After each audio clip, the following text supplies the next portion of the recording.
Hello everyone and welcome back to a brand new video where today we return with round 3 of season 3 of our F1 24 My Team career mode. Yes, we're back this weekend here in the land down under for the Australian Grand Prix. If you missed out on the video that went live yesterday or the day before from Jeddah, I would highly recommend going back and checking it out. We've already got 2 rounds done so far in this campaign, and it's safe to say things are going pretty well for us early on this season. We've taken 2 victories, and pretty much everything that could have gone right for us has gone right so far this campaign. A 23-point lead already over Oscar Piastri. Of course, he comes into his home Grand Prix this weekend, and I'm sure he'd love to try and get a victory there, tied with Fernando Alonso. Charles Leclerc still in 4th, ahead of Carlos Sainz and Lando Norris there, and Yuki Tsunoda having possibly the best start ever to a Formula 1 campaign in that VCARB car as well. If we take a quick look at vehicle performance, VCARB now apparently are the 2nd best team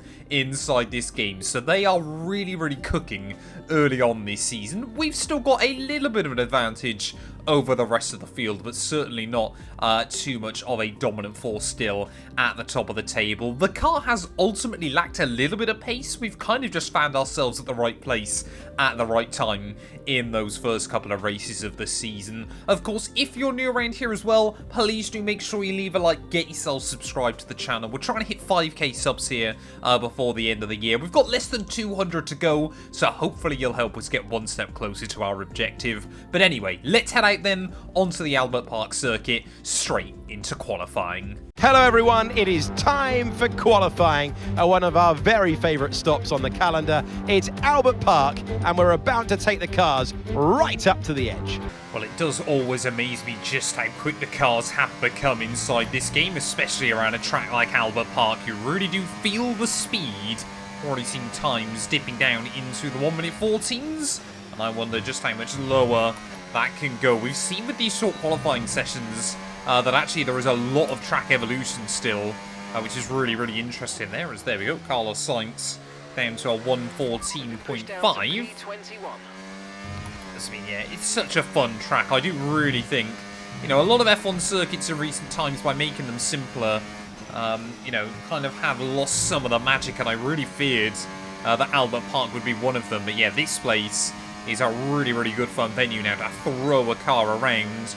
Of course, you are quite limited with the way you can use your battery. I've got to be a little bit careful with that, especially in a car like this that doesn't have the greatest top-end speed in the world anyway. You thread the eye of the needle through the exit of that chicane there. You run down in towards this final sector, and it is just so satisfying when you get a lap hooked up there. Really good. You know, when you've got a car that's got the traction, which this thing really does feel like it has got, it is so satisfying. As we navigate our way through the final corner, though, this is going to be first lap on the board. It's felt pretty clean and tidy. It is going to be a 1:14.9. We go slower than Checo. Well, there's about 0.2 of a second covering from 2nd place all the way down to about 10th here. So any improvement is going to be pivotal on this final run. But just like at the real-life Mexican Grand Prix a few weeks ago, it just seems like, at least on those first runs, Carlos Sainz has got the jump on everybody here as we start our 2nd lap then. Trying to break down nice and tidy there, a little bit ragged through turn 1. We drop about 1/10 of a second or so. All those little bits of time can make the difference, especially if we are once again going to see other cars improving rapidly throughout the rest of the session there. Really throw the car up to the white lines. I'm looking forward. It does feel very odd doing a race here, knowing that I'm going to be in Melbourne in about a month. I'm going to have to go around the circuit at some point, whether I run it or go around in a car or whatever. I'm going to have to do a little video going around Albert Park as well, but it certainly won't be this fast, is all I'm going to say there. As Tsunoda now in that VCARB gets into provisional pole on a 1:14.3. We're seeing more and more times improving here, but we are not finding the pace there as Sainz will snatch that back from the young Japanese driver. Come on, navigate our way through. That corner being completely flat is ridiculous there. We didn't even really hit the apex very well, but one more corner to go then here at qualifying. We've found a little bit more as we have dropped right down the order into P14. Where will we move back up to, though?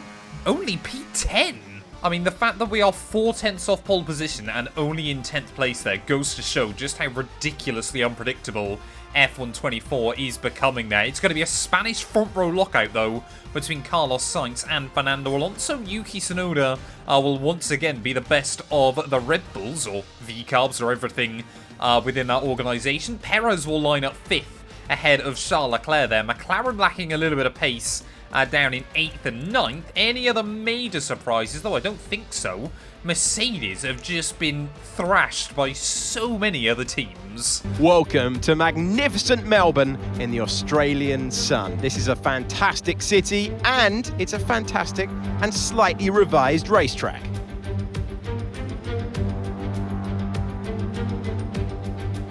It's a relatively new look at Albert Park after its 2022 redevelopment. Turns 1, 3, 6 and 13 are all wider than they once were. We have thrown turns 9 and 10 into the bin.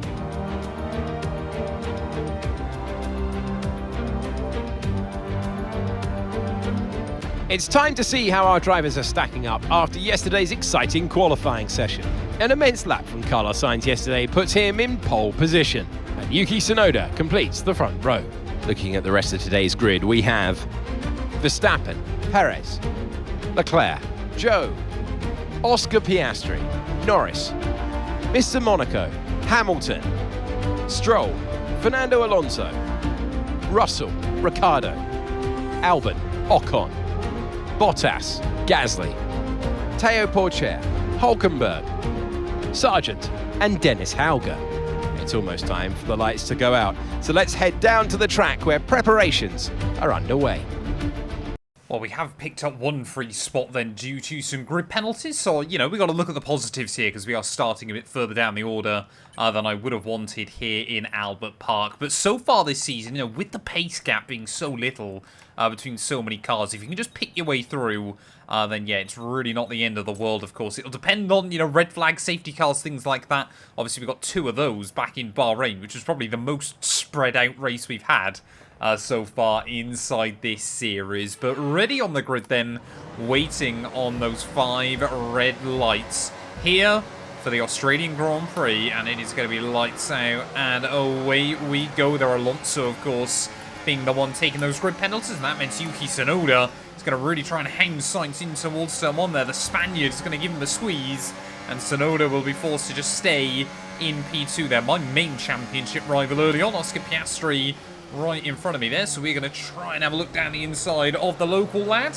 Can we make it work? Not quite there, annoyingly, as Norris and Zhou are going to go side by side just up in front. Had to get out of the throttle slightly there, not to just completely put Oscar Piastri in the barrier. I think if I did that on lap 1, I probably would have to leave the circuit with a lot of security wrapped around me here. But as we make our way down the back straight, you can already see top kind of 5 cars or so broken away there instantly. And Zhou Guanyu's not going to help us out either.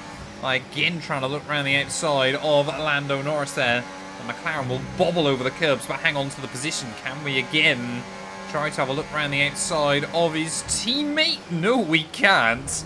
And Oscar Piastri wants to get the elbows out. Here is Alonso trying to go for a very aggressive move on Lewis Hamilton just behind. I think we'll leave them to do their own thing. Of course, we've got happy memories as well around this Albert Park circuit. And, well, disappointing that race was for Oscar Piastri. We took our first ever win in Formula 1. And just our 3rd Grand Prix start there when we took victory at a very soggy Albert Park back in Season 1. Still can't really believe that race happened. But yeah, making our way around the outside of the home hero. And now up into P8 then. Daniel Ricciardo, he needs to find something this year, because Yuki Tsunoda so far is just absolutely getting the limit out of that V-carb. I mean, he's up fighting for the win. Ricciardo is nowhere near the points. Well, Zhou Guanyu is another driver that probably needs to really seize the opportunity of a decent car in this game. And again, so he's ahead of Alonso this weekend by virtue of his grid penalties. Brilliant. Nice move. Keep going. But we're finally starting to build up some confidence as well, starting to go for some moves in this race. So I can see Perez running up in P5. Checo often seems to do quite well early on in the Grand Prix, and then just everything falls apart in the second stint, which is kind of odd, because that's normally where we get stronger during a race as well there. But Yeah, he's running in P5 for now. Of course, the DRS trains really do dictate everything around a venue like this. Is are we going to be able to try and get a run on Lando Norris? Let's try and just send it late to the inside. Bobble over that curve just a little bit. But we're through. Okay, clear. And we got yellows out immediately. I don't think that's Lando, luckily, so I haven't crashed into him or anything. I think it's a car a bit further back that might be breaking down. Is anyone stopping? No, I think we're all good. Oh, no, we're not. Alexander Albon's gone. So, disappointment for Williams then, as Albon is going to be the first car to pull to the wayside. Are we going to be under pressure from that McLaren once more? They've got some kind of mechanical problem. So, just like the real-life Australian Grand Prix, Hamilton as well has got issues. But if you told me at the start of this season that V-Carb would be going quicker than Red Bull week in and week out, I probably would have believed you, because their pace last season was pretty good. But still, we've got Visa Cash App Racing Bulls versus Red Bull at the front of the field here. The pace that those two teams are showcasing so far. Well, Red Bull, it's kind of looking a little bit disappointing, to be honest, but V-Carb, they are absolutely lighting the world up so far this season. Courtesy of Tsunoda there, as Verstappen now will get around his outside down the first of the back straights. We're busy fighting with our teammate Checo Perez a little bit further back there as down the inside will go. And again, Charles Leclerc there braking a little bit earlier than I was expecting. I'll make sure we give Checo some room.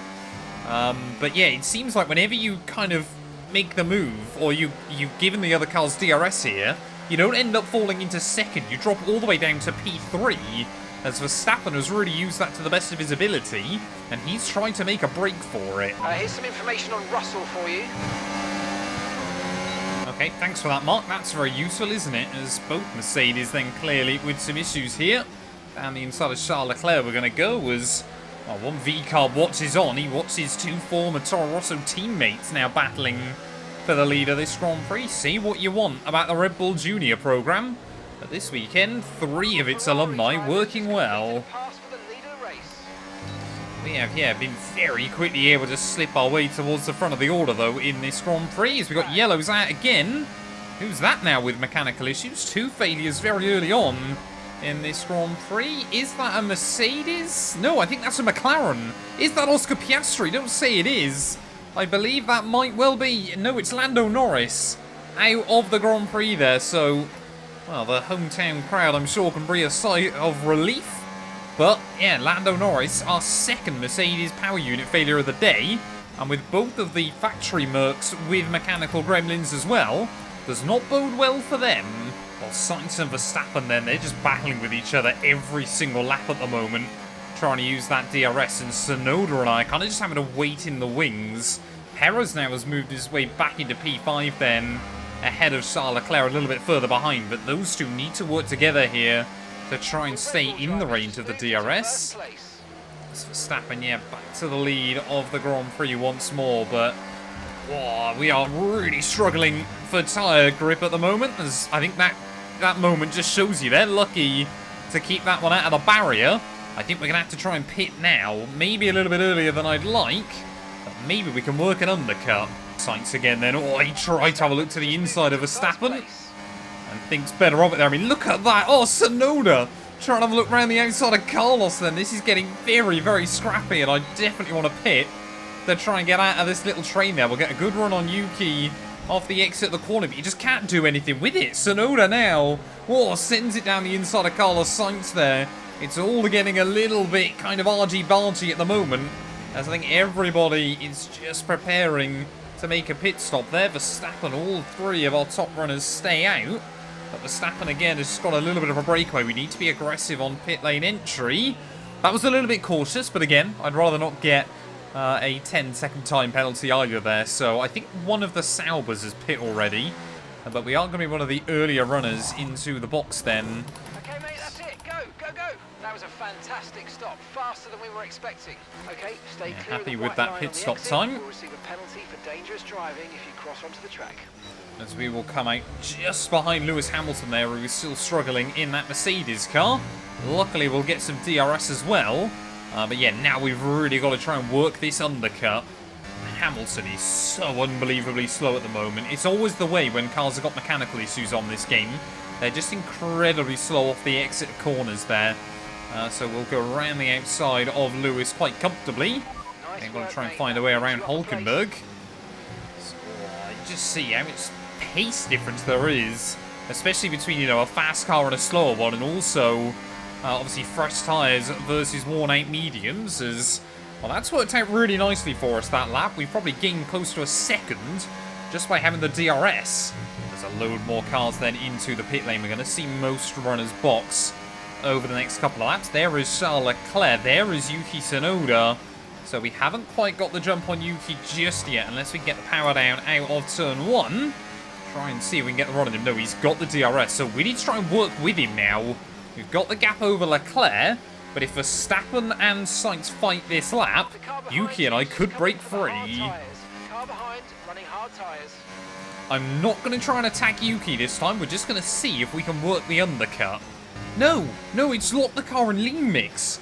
This is not good, so we're going to lose loads of time then over the next couple of laps there. This is a really odd glitch. I don't think I've ever seen this before.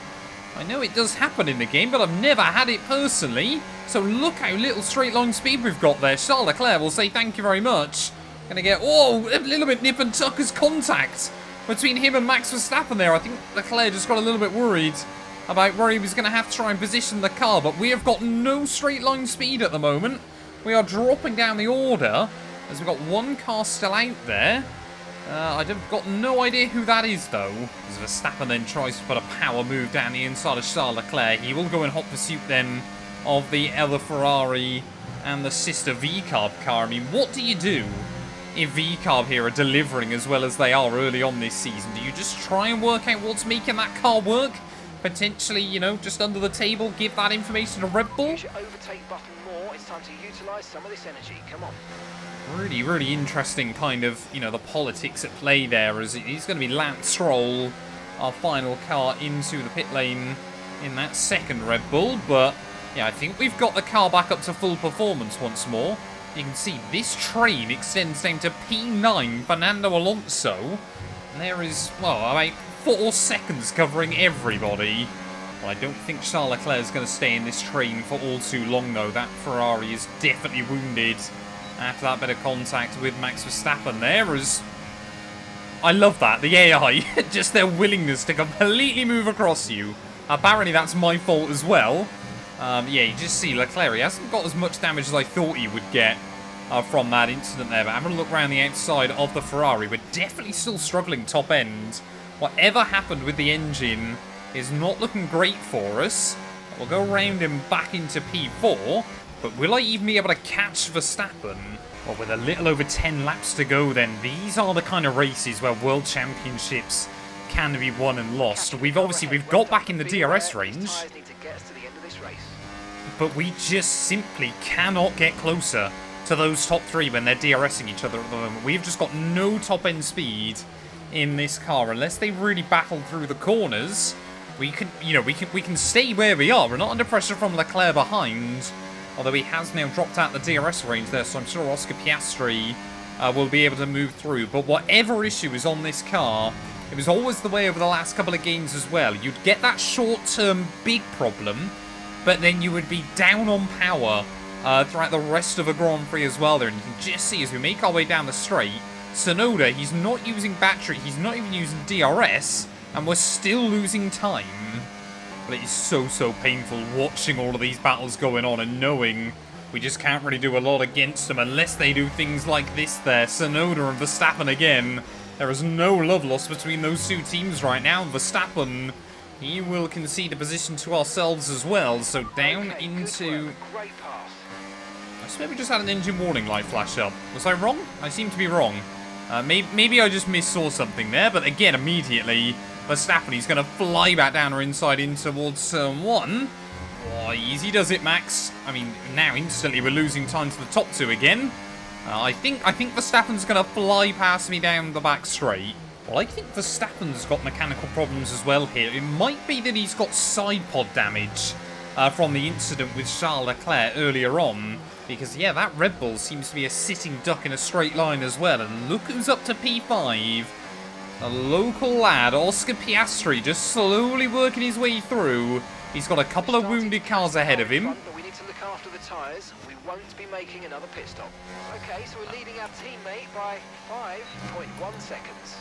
Of course, Sergio Perez has done what Sergio Perez does in every Grand Prix. Starts off strong and then seems to have completely fallen away. But if Oscar can navigate myself and Verstappen, he is in the fight for victory. These two are just going relentlessly against each other late on in the day. They both know, they want to try and get a win to kickstart their championship. You know, just remind everybody what they're both capable of. Carlos Sainz, of course, second in the championship. Why is Mark telling me that? I'm literally watching it happen right in front of me. And why on earth does he feel I need to be told that as well? Am I blind behind the car? Don't answer that, some of you. I feel like I'm going to get some mean comments. Well, it is so weird to be so close to victory here, but basically knowing we need an issue for one of these top two. We need to somehow get between them if we want to try and fight for the win here. I'm sure Verstappen feels the same way, but at the moment I think he's just trying to hold Oscar Piastri up. Talking of which, Carlos Sainz obviously does not have the DRS down this second straight, but again does have the confidence on the brakes there. We just can't do anything right now. As Tsunoda and Sainz, they're obviously battling each other for the win. They know each other are really their only rival, but they've kind of got to work together to make sure neither of them are vulnerable. 4 laps left of the Australian Grand Prix, and it is still a 6-way fight at the front. Here we go, Carlos Sainz again back around the outside of Tsunoda there, but when they do it like that, especially when I run lines like that through the chicane, we just can't do anything there on the exit. You can see we can get just that little bit closer to Yuki. Verstappen and I, though, we've just got nothing. Well, Ferrari and VCARB then are 2 Italian teams in Formula 1. It's not really a rivalry that we've seen go down too many times in the past, but here today at Albert Park, it is really going to come down to the wire here. I've tried to save up as much battery as I can just to see if we can do anything there, as Verstappen thought about having a look down the inside at the first corner, but Ferrari even, how many wins have we seen them get in Formula 1 throughout its history? But VCARB, I know for a fact, have only ever won 2 there, both of them being the Italian Grand Prix there. Sebastian Vettel back in 2008, Pierre Gasly in 2020. Will Yuki Tsunoda join that incredibly exclusive club there on the last lap of this Grand Prix? You can just see as we try and get out in towards the DRS there, we get up into 8th gear, and we've just got nothing against the others there. But will we see Tsunoda try and have a look for a move around the outside there? Sainz will absolutely slam the door on him as they make their way through the chicane there. Carlos Sainz would love to get a victory for Ferrari there, but Tsunoda's going to muscle his way through. And like we've seen so many times before, the car on the lead on the last lap has just got no battery left. And Yuki Tsunoda now, as he rounds his way through the final couple of corners, Sainz, for the second time in 3 Grand Prix, is going to be leading on the last lap, leading in the last sector, but he's not going to walk away with the dub. Yuki Tsunoda and VCARB will win the Australian Grand Prix. Top job, mate. Top job. Yes. I was a bit worried about this one at the start of the weekend, but man, you pulled through. Thank you. Well done. Yuki Tsunoda has his day of days and takes the checkered flag.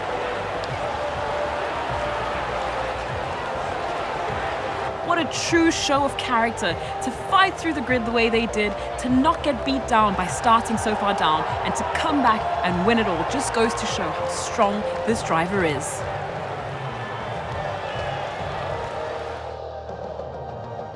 And it's time now for the podium celebrations, and how well deserved is this one. This is a team all about giving young, talented drivers an opportunity to race and to win. RB are your winners here today.